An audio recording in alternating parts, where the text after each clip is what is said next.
ലോക്സഭാ തെരഞ്ഞെടുപ്പിൽ അത്ഭുതകരമായ വ്യതിചലനമുണ്ടായ സംസ്ഥാനം ഉത്തർപ്രദേശാണ്. ബി.ജെ.പിയുടെ ഉരുക്കുകോട്ട, ഒരു കാലത്ത് കോൺഗ്രസിൻ്റെ കോട്ട. കോൺഗ്രസ് കോട്ടയായിരുന്ന ഉത്തർപ്രദേശിനെ 2014 ലോക്സഭാ തെരഞ്ഞെടുപ്പിൽ നരേന്ദ്രമോദി എന്ന ഇന്ത്യയുടെ പ്രധാനമന്ത്രിയുടെ വ്യക്തിപ്രഭയിൽ തകർത്തു തരിപ്പണമാക്കി പിടിച്ചെടുത്തതാണ് ബി.ജെ.പി. പിന്നീട് അങ്ങോട്ട് ഉത്തർപ്രദേശ് അടക്കി വാണിരുന്നത് ബി.ജെ.പി. ആയിരുന്നു. 2014-ലും 2019-ലും മികച്ച വിജയം കൈവരിച്ചുകൊണ്ട് തലയെടുപ്പോടുകൂടി ഉത്തർപ്രദേശിൻ്റെ പ്രാന്ത നഗരപ്രദേശങ്ങളിൽ ഉയർന്നു നിന്ന ബി.ജെ.പിക്ക് 2024-ലുണ്ടായത് വലിയൊരു പ്രഹരം തന്നെയായിരുന്നു. ഇന്ത്യ സഖ്യത്തെ ആദ്യഘട്ടത്തിലൊന്നും വലിയ പ്രതിയോഗിയായി കണ്ടിട്ടില്ലാതിരുന്ന എൻ.ഡി.എ തെരഞ്ഞെടുപ്പിൻ്റെ മൂന്നാം ഘട്ടം അവശേഷിക്കുന്നതോടുകൂടി വലിയ സമ്മർദ്ദം ഉണ്ടാകുന്നുവെന്ന് തിരിച്ചറിഞ്ഞുകൊണ്ട് പ്രതിരോധിക്കുവാൻ ശ്രമിക്കുന്നു. സാമ്പത്തികപരമായി പിരിമുറുക്കുന്നു. നേതാക്കന്മാർക്കെതിരെ ആരോപണങ്ങൾ ശക്തമായി ഉന്നയിച്ചുകൊണ്ടേയിരിക്കുന്നു. ഇന്ത്യ സഖ്യത്തിന് നേതാവില്ല എന്ന ആരോപണം ഉയർത്തുന്നു. പ്രധാനമന്ത്രി ആയാൽ തന്നെ 5 വർഷത്തിൽ ആരൊക്കെ പ്രധാനമന്ത്രിയാകുമെന്ന ചോദ്യവും ഉയർത്തുന്നു.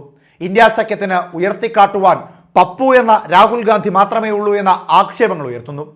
അങ്ങനെ പല ആയുധങ്ങൾക്ക് മുമ്പിലും ഇന്ത്യ സഖ്യം ചെറുത്തു നിൽക്കുന്നു. ഒടുവിൽ ഉത്തർപ്രദേശിൽ ആരും പ്രതീക്ഷിക്കാത്ത ഒരു വമ്പൻ വിജയം ഇന്ത്യ സഖ്യത്തിനുണ്ടാകുന്നു. പിടിച്ചടക്കുവാൻ കഴിയാത്ത കോട്ടകളൊന്നും സഖ്യത്തിനില്ല എന്ന് അടിവരയിട്ട് പറയുവാൻ ശ്രമിക്കുന്നു. ഉത്തർപ്രദേശിൽ നേരിയ ഭൂരിപക്ഷത്തിൽ മാത്രം വിജയിച്ചിട്ടുണ്ടായിരുന്ന കോൺഗ്രസ് ഇന്ത്യ സഖ്യം രൂപീകരിച്ചതോടുകൂടി അഖിലേഷ് യാദവിൻ്റെ സമാജ്വാദി പാർട്ടിയുടെ പിന്തുണയോടുകൂടി മികച്ച വിജയമാണ് കൈവരിച്ചിരിക്കുന്നത്. ബി.ജെ.പി. കാലങ്ങളായി കോട്ടക്കുത്തളങ്ങളായി കൈകാര്യം ചെയ്തിരുന്ന ഉത്തർപ്രദേശിൽ കാര്യമായ വിള്ളലുണ്ടാക്കുവാൻ ഇന്ത്യ സഖ്യത്തിന് സാധിച്ചിരിക്കുന്നു. ഇത് തന്നെയാണ് 10 വർഷത്തിന് ശേഷം പാർലമെന്റിനുള്ളിൽ ഒരു പ്രതിപക്ഷ ശബ്ദമുണ്ടാക്കുവാൻ കോൺഗ്രസിനെയും ഇന്ത്യ സഖ്യത്തിനെയും ശക്തിപ്പെടുത്തിയത്. 2014-ലും 2019-ലുമൊക്കെ ഉത്തർപ്രദേശിൽ ശക്തി കേന്ദ്രമായി നിന്ന മറ്റൊരു പ്രധാനപ്പെട്ട പാർട്ടി കൂടി ഉണ്ടായിരുന്നു, ബഹുജൻ സമാജ്വാദി പാർട്ടി ബി.എസ്.പി. മായാവതി നേതൃത്വം നൽകുന്ന ബി.എസ്.പി. പക്ഷേ 2024 ലോക്സഭാ തെരഞ്ഞെടുപ്പിൽ തകർന്ന് തരിപ്പണമാകുകയായിരുന്നു. 1984-ൽ രൂപീകൃതമായ ബഹുജൻ സമാജ്വാദി പാർട്ടി പിന്നീട് അങ്ങോട്ട് വലിയ തേരോട്ടമായിരുന്നു ഇന്ത്യൻ രാഷ്ട്രീയത്തിൽ കാഴ്ചവെച്ചത്. പ്രത്യേകിച്ച് ഉത്തർപ്രദേശിലെ ഓരോ നഗരകേന്ദ്രങ്ങളും ഓരോ പ്രാന്തപ്രദേശങ്ങളും മായാവതിക്കും ബി.എസ്.പിക്കും സ്വന്തമായി നിൽക്കുന്നത് തന്നെയായിരുന്നു. പരാജയപ്പെട്ടു പോകുന്ന ലോക്സഭാ മണ്ഡലങ്ങളായിരുന്നെങ്കിൽ പോലും പലയിടത്തും 2ാം സ്ഥാനത്ത് ശക്തമായി നിന്നിരുന്നു. പക്ഷേ ചരിത്രത്തിലെ ഏറ്റവും വലിയ പരാജയമായിരുന്നു 2024 ലോക്സഭാ തെരഞ്ഞെടുപ്പിൽ ബഹുജൻ സമാജ്വാദി പാർട്ടി എന്ന ബി.എസ്.പി. നേരിട്ടത്. അതിലിപ്പോൾ വലിയ അമർഷമാണ് പാർട്ടിക്കുള്ളിൽ ഉരുത്തിരിഞ്ഞുകൊണ്ടിരിക്കുന്നത്. മായാവതിയെ ഇന്ത്യ സഖ്യരൂപീകരണത്തിന് വേണ്ടി ക്ഷണിച്ചിരുന്നു. പക്ഷേ മായാവതി അത് ചെവിക്കൊണ്ടില്ല. ഇന്ത്യ സഖ്യത്തെ വകവെച്ചതുമില്ല. എന്നാൽ എൻ.ഡി.എക്കൊപ്പം നിന്നോ അതുമില്ല. സ്വതന്ത്രമായി മത്സരിക്കാമെന്ന തീരുമാനമെടുത്ത ബഹുജൻ സമാജ്വാദി പാർട്ടി ഇപ്പോൾ സ്വന്തമായി കാലുകുത്തി പോലും നിൽക്കാൻ കഴിയാത്ത തരത്തിലേക്ക് അധപ്പതിച്ച് പോയിരിക്കുകയാണ് ഉത്തർപ്രദേശിൽ. ഇതോടുകൂടി പാർട്ടിക്കുള്ളിൽ ഭിന്നാഭിപ്രായങ്ങളും ഉരുത്തിരിഞ്ഞിരിക്കുന്നു.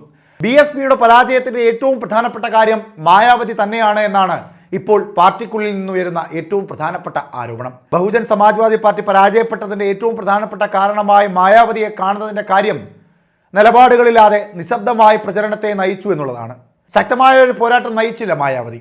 എൻ.ഡി.എക്കെതിരെയോ ഇന്ത്യ സഖ്യത്തിനെതിരെയോ ശക്തമായ ശബ്ദമുയർത്തിയതുമില്ല. അതോടുകൂടി നിലപാടില്ലാത്തൊരു രാഷ്ട്രീയ പ്രസ്ഥാനമായി ബി.എസ്.പിയെ ജനങ്ങൾ കണക്കിലാക്കുകയും 2019-ൽ ജനങ്ങൾ നൽകിയ മോശമല്ലാത്ത വിജയം 2024-ൽ നൽകിയതുമില്ല. 20-ലേറെ സീറ്റുകൾ നൽകിക്കൊണ്ട് 2019-ൽ ജനങ്ങൾ ഇരുകൈ നീട്ടി സ്വീകരിച്ച ബഹുജൻ സമാജ്വാദി പാർട്ടിക്ക് വമ്പൻ പരാജയമാണ് 2024-ൽ നേരിടേണ്ടി വന്നത്.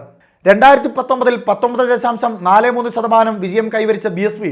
2024-ലേക്ക് വന്നപ്പോൾ അത് 9.5%-ലേക്ക് കൂപ്പുകുത്തി വീഴുകയായിരുന്നു. ഒരു സീറ്റിൽ പോലും വിജയിക്കുവാൻ ബി.എസ്.പിക്ക് സാധിച്ചില്ല എന്നുള്ളതാണ് പാർട്ടിക്കുള്ളിലെ നേതാക്കന്മാർക്ക് മായാവതിയുടെ കൂടെ നിൽക്കുന്ന നേതൃത്വങ്ങളോടുമുള്ള അമർഷം ഉരുത്തിരിഞ്ഞു വരുവാനുള്ള പ്രധാന കാരണവും. 2ാം സ്ഥാനമെങ്കിലും പിടിച്ചു വെച്ചിരുന്ന പല ലോക്സഭാ മണ്ഡലങ്ങളിലും 3-നും 4-നും താഴേക്ക് പോയ കണക്കുകളും ഇപ്പോൾ പുറത്തു വരുന്നുണ്ട്. ലോക്സഭാ മണ്ഡലങ്ങളിൽ എവിടെയും 2ാം സ്ഥാനത്ത് നിലനിൽക്കുവാൻ കഴിഞ്ഞില്ല എന്ന ആരോപണവും ആക്ഷേപവും ബഹുജൻ സമാജ്വാദി പാർട്ടിയുടെ അധ്യക്ഷയായ മായാവതിക്കെതിരായി ഉയരുന്നുമുണ്ട്. ബി.എസ്.പിയുടെ ഈ അധപ്പതനം ആരംഭിക്കുന്നത് 2012-ലാണ്. 2012 മുതൽ പാർട്ടിയുമായി മായാവതി യാതൊരു ചർച്ചയും നടത്താതെയാണ് പല കാര്യങ്ങളിലും തീരുമാനമെടുക്കുന്നത്. പല നിലപാടുകളും മാധ്യമങ്ങൾക്ക് മുമ്പിലും അല്ലാതെയും പ്രകടിപ്പിക്കുന്നതും ആരോടും ചർച്ച ചെയ്യാതെയാണ്. 2012 മുതൽ ഏകപക്ഷീയമായ രീതിയിൽ ബി.എസ്.പിയെ മുൻപോട്ട് കൊണ്ടുപോയ മായാവതിക്ക് തിരിച്ചടി കിട്ടിയത് 2024-ലാണ്. അതോടുകൂടി പാർട്ടിക്കുള്ളിലെ നേതാക്കന്മാർ എതിരായി സംസാരിക്കുവാനും തുടങ്ങിയിരിക്കുന്നു.